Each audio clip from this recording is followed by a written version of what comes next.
Ada banyak orang yang merindukan terjadinya perubahan hidup secara permanen, tapi malah jadi kecewa karena selalu gagal mewujudkannya.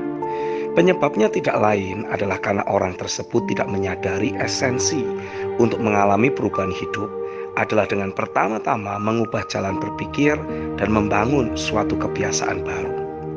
Tapi dari antara dua esensi fondasional untuk perubahan hidup di atas, aspek membangun kebiasaan baru adalah yang paling mudah untuk dilakukan, tapi pada saat yang sama jadi yang paling sulit juga. Saya ambil sebuah contoh. Kita ingin alami perubahan hidup yang diwujudkan dalam bentuk menjadi pribadi yang terdidik, terpelajar, dan memiliki wawasan yang luas. Untuk meraih hal tersebut, dibutuhkan serentetan sikap hati yang memang harus dibangun.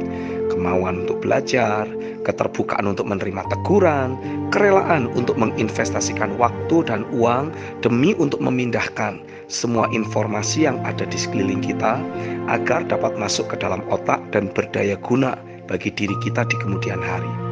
Tapi kembali, esensi untuk alami perubahan dan kemajuan hidup ada pada perubahan jalan berpikir dan membangun kebiasaan yang baru. Tanpa kita membangun kebiasaan baru, dalam hal ini kebiasaan untuk mulai membaca, tidak akan ada perubahan atau kemajuan apapun yang akan kita nikmati. Semua hanya akan berupa sebuah angan-angan belaka.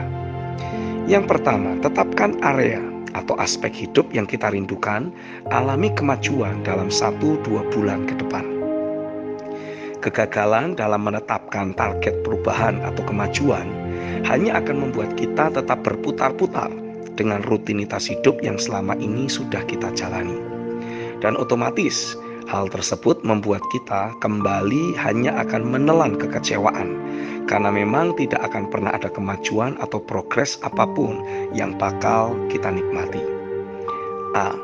Belajar kenali tujuan hidup atau destiny yang sudah Tuhan tetapkan bagi kita. Kenalilah jenis fungsi yang harus kita mainkan dalam mengerjakan agenda kerajaan di kemudian hari. B. Belajar kenali jenis skill atau potensi, kemampuan yang kita butuhkan untuk dapat berfungsi secara maksimal dalam kita mengerjakan agenda kerajaan tersebut. C. Jadikan jenis skill, potensi atau kemampuan yang belum kita miliki, padahal kita butuhkan tersebut, sebagai target untuk kita menjadi pribadi yang lebih unggul. D. Lakukan evaluasi secara berkala. Kemajuan sesedikit apapun pasti bisa dikenali. Lakukan self-motivation untuk memastikan target kemajuan jadi tercapai. Yang kedua, kenali jenis rutinitas atau kegiatan yang harus kita lakukan, yang mengkondisikan diri kita mulai menuai kemajuan atau progres dalam aspek yang sudah kita tetapkan sebagai target atau goal.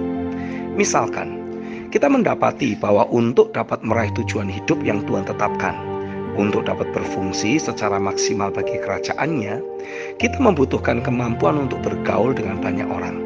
Sementara, kita adalah pribadi yang sangat tertutup dan pemalu. Jadi yang harus kita lakukan adalah membangun kemampuan untuk bergaul atau berkomunikasi. Kita membutuhkan rasa percaya diri yang sehat dan kemampuan untuk berkomunikasi dengan berbagai jenis orang.